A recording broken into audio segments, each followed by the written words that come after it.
Is this your way of like trolling that you learned how to jump from Super Mario Brothers? No, I actually learned how to jump from Super Mario Brothers.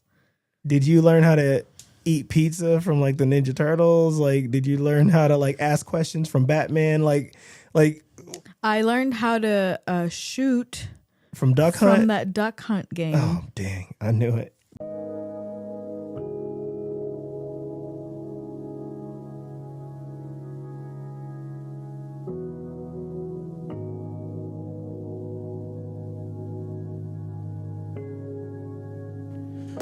Oh, man. Okay. I don't know if we should clap again. Episode 12. 12 weeks, 3 months. Yeah. 3 months of consistent, posting about this journey. Yeah. And I mean, it's an ongoing journey. Yeah. So we were going to talk about a few things, but we stumbled upon what we think is most impactful At this time. and that is it okay to be away from family when you have your first child? Depends on your family. It depends on your family. So yeah, if they're terrible, then no, you don't want to bring that around. But if they're not too bad, it's okay because my brother just visited this week, and for me, it was like taking a step back into time where I got to like connect with my inner child a little bit because all of the things, like, it's sad because he knows my jokes, I know his jokes, and we kind of know where it's going to go before we even end the joke. And that is only because of how much time we spent around each other. And then we tell jokes about the times that we were at grand's house. We tell jokes about the times we were at, everything that we did. And it all is because we were around family, But he is your brother. So, she is going to have siblings someday. So they're going to have that similar bond. Well, I'm thinking about like if, connecting with family, is it, are we potentially missing out because when she's number one, she will not have many interactions with anyone but us, but the interactions with family can set the foundation for, connecting with your inner child when you meet up again. Yeah. That is true. I did feel like this weekend, I felt like the babysitter and you guys were like the two boys that I was babysitting. And so I was like, okay, let me go to the store and get some snacks, Yeah. So that it was really nice. It felt like you guys were having a very nostalgic type of weekend. Yeah. So I missed out on a couple of years of being around family, but that was necessary for what we were going to accomplish. But for my little girl, is she going to miss out on being around family, being in a different state or being far away? That's the thought. Are we setting her up for a gap in her life experience? So what do you think? I think that if I think about my childhood in India, so I was there for 10 years and I only had my brother, but then all my cousins were basically my siblings. So we didn't live in the same neighborhood, but we got together on weekends. Yeah. More so my mom's side than my dad's side, but it was fun. Yeah. It was a lot of fun. I have lots of memories with my cousins. Yeah. And then I have to say, when we moved here, you do drift apart. It just happens, like just that distance. Yeah. Is that an American cultural thing? Because America typically, it's a very big country. And so you can pop up in another state and stay there indefinitely and realize that you have 1,000 miles between you and someone else. Whereas, I feel like even though India is big, like most people stay in their kind of general, like, I think so. It's more like that community mindset. Yeah. So people do want to be closer to their parents and their siblings and their cousins and things like that. But it depends on opportunity as well. So I do have cousins now that live in like Qatar and like the Middle East, basically, just because of job opportunities. So, some of them have left. Yeah. I was thinking about like the Ikigai principles, those zones where people tend to live over 90 or over 100.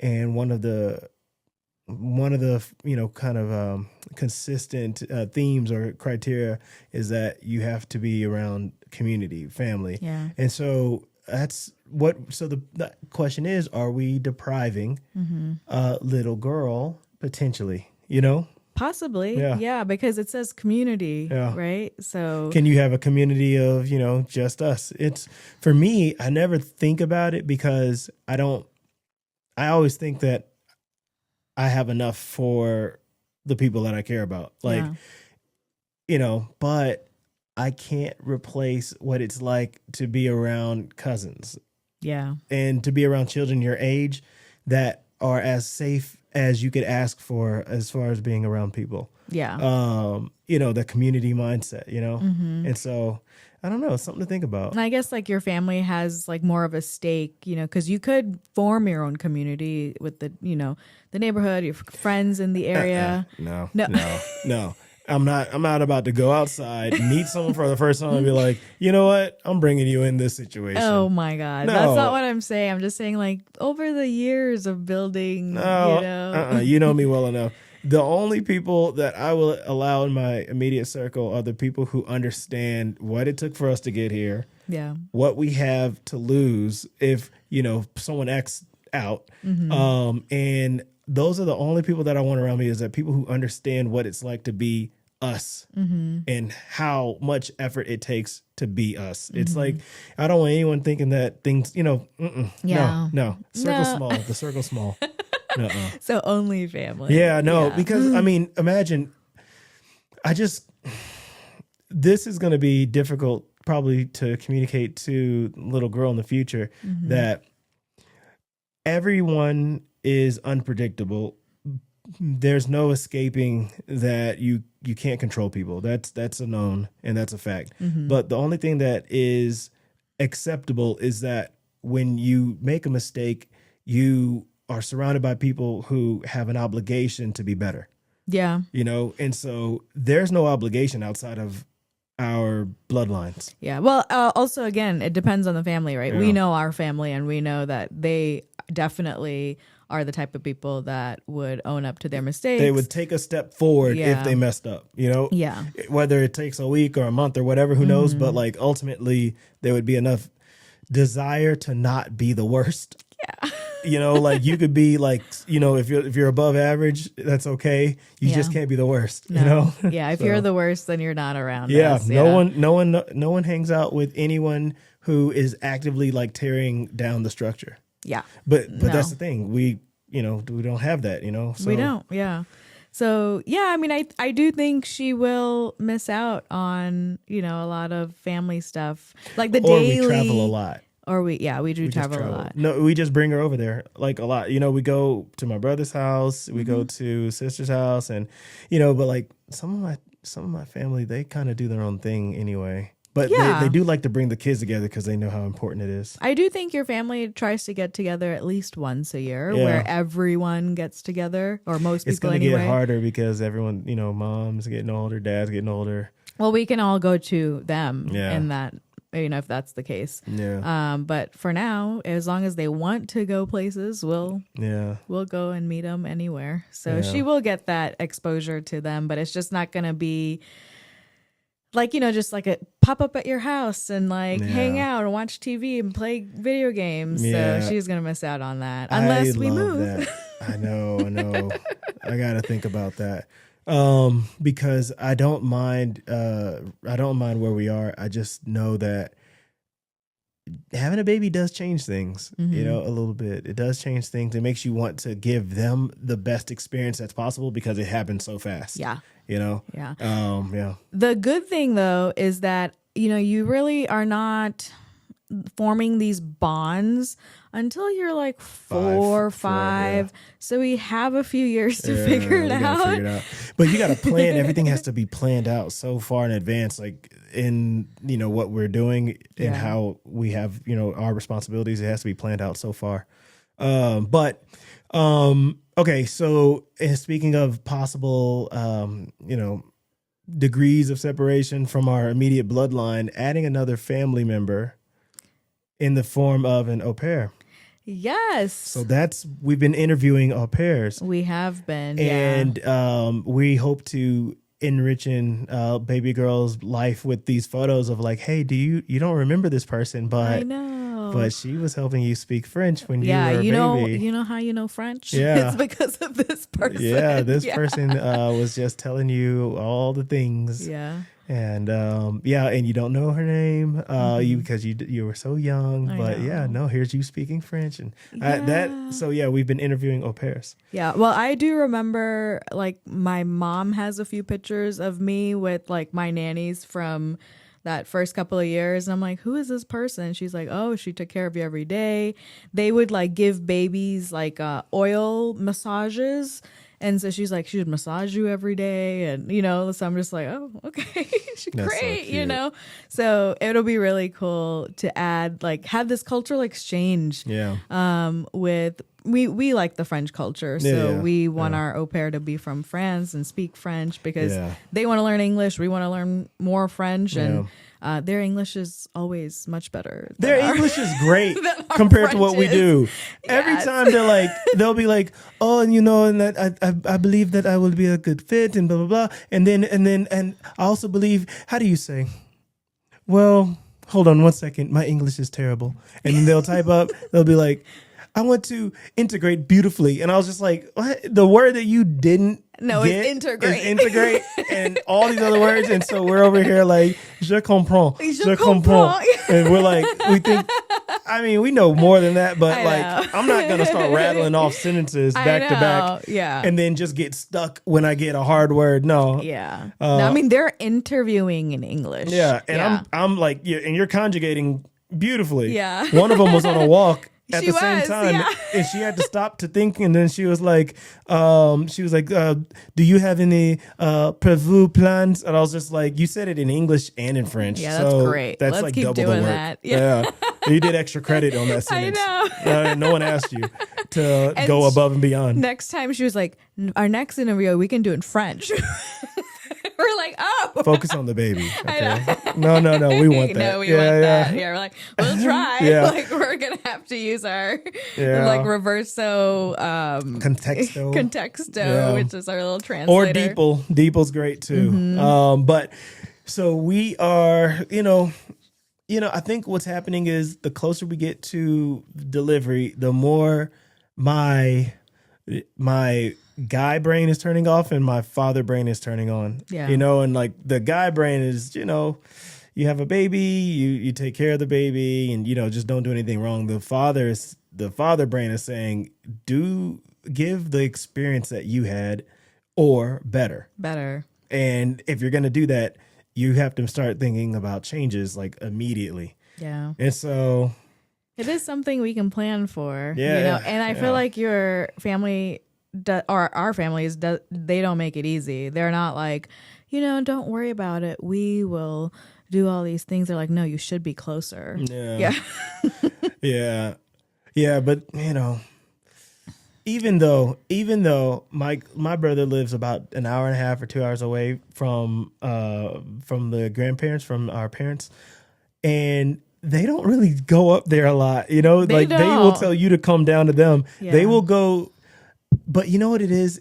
I think it's being a boy. Being a boy is different because the boys are expected to kind of just do things. Mm-hmm. All of our sisters, they get a lot of attention. It's like, dad will roll out of bed at 3 a.m. if one of his daughters is like, oh, I forgot to change the tire. And then my first thought is, hold on, if one of my tires blew, my first thought would be, was the tread flat? Mm-hmm. For like months, and then you decided someone needs to, and then he'll be like, it doesn't matter. I just need to, and so I wonder how I'm gonna be. I feel like you're definitely gonna be like that. Okay, hold on. You think that if baby girl was riding around with bald tires, I wasn't gonna notice that before she. Well, what if she doesn't live, close enough for you to see her car every day? So I've raised a daughter who doesn't know what tread is. I don't look at my tread really on my car. I do take it to servicing though, so they do tell me if it's low and then I change it. But I don't. You don't think I look at your tread? Is that what you're saying? No, I'm just saying, like, before I met you, like, I wasn't really looking at my tread on my tires. But I, again, would take it to servicing. We're going to have a daughter, and she's going to think like you. And I know that now, no matter how hard I try, she's not going to look at the tread on her tires. My dad would also fill my gas up for me. Huh. So it's like all these things that we're just getting taken care of. So it's a balance of like showing you love them without making them, oblivious to the signs of wear and tear on your vehicle. No, the sign. So what he instilled in me is go and get your car serviced. So as long as I was doing that, those guys were checking my car. No, see, all right, red flag. I got to pull this because when we have construction work at the house or if we do a remodel, you will let the contractor do their thing. Yeah. And then you'll be like, oh, yeah, they're just doing all the work. And then you still got to check and make sure they did it right. I know, which is so annoying, right? Why do I have to double check someone's professional work? This man or whoever is not obligated to you. He is obligated to the money that I'm paying him. He's obligated to the money, but not to you. So, like, if you give him the money, they're going to be, of course. I mean, I understand, like, okay, I know the world we live in, but ideally, when I pay someone to do a job that we've communicated what the job and the expectations are, they would do it. Man, I'm so nervous about her tread now. Well, now you're just going to have to check it. Or you're going to have to be like, or if she doesn't live with us, every time she comes over, you're going to be like, I got to check her tread. That's like the one thing that I have to think about, like amongst the millions probably. Yeah. Or I just make her play F1 and I just keep beating her over and over. And she's like, how are you beating me? This is crazy. I never can get like really good lap times. And I'm like, did you check your tread on your tires? Did you ever change from wet tires to soft tires? Did you ever like medium? Yeah, medium. Yeah, or whatever. And then she's. Do you have to do that in the game? Yeah. Oh. You got to change your tires. You got to change your shocks, or like even in some of those. That's what I told you. I would learn how to drive from Gran Turismo and like video games, and then they came out with that movie of that guy who ended up playing video games and actually did well. Yeah. Even though he had a pretty nasty crash, but he was better than your average person due to the experience. So if I can convince her that getting a good lap time is not about just pressing the button, but it's about also changing some of the settings, and she'll look at her car and be like, yeah. I had one friend who played too much Crash Bandicoot, and he thought that if we went over this like very like minimal like hill that we were gonna jump, and he was like, he kept slowing down. He's like, I don't want to jump. I was like, do you know how heavy this car is? It's not like, and you know how slow you're going. Yeah, it was a Ford Escort, and it was like he thought he was going to catch air on a little hill, and I was like, you're not going fast enough. The car is like a little bit heavier than you think. This is not, so anyways. I learned how to jump from Super Mario Brothers. I've never seen you jump a car. I don't want to see you do it, not by the way. A car, not Super Mario Racing. You learned how to jump. Like actually jump. On blocks? Like what? Yeah. That's why I'm so good at like the tell block me, jumps. Tell me about how you learned how to jump. Tell so me. Because I remember him throwing a knee up and a arm and a fist in the air. Yeah. I'm really good at, like the lunge jumps. I've never seen you do that. I do it all the time at the gym. I've never seen you do that. Yeah. That's how I learned. Is this your way of like trolling that you learned how to jump from Super Mario Brothers? No, I actually learned how to jump from Super Mario Brothers. Did you learn how to eat pizza from like the Ninja Turtles? Like, did you learn how to like ask questions from Batman? Like I learned how to shoot from Duck Hunt, from that Duck Hunt game. Oh dang, I knew it.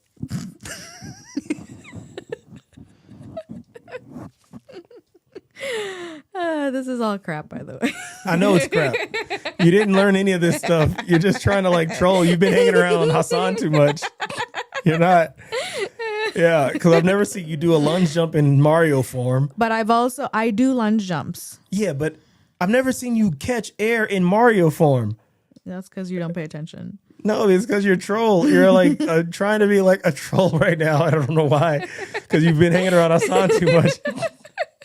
Yeah, there's no Mario form jump and there's no duck hunt. I'm really good though when we do go to the gun range. No, you don't like the sound of it. You close your ears and then you're like your heart rate goes up. And you're like, are we finished? And I'm like, this is all nonsense. I can't use it. Are we gonna cut this whole part out? Yeah. No, we'll keep it in. Why not? Okay. Well, so it just depends on the family. You brought it back, babe. You brought it all the way back.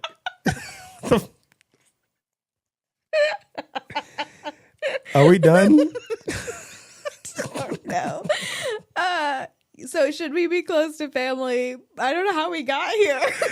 I think we should just call this interview and just like leave it and pick it up next week. Because I like where we're at. Okay. Let's just call it. All right. Okay.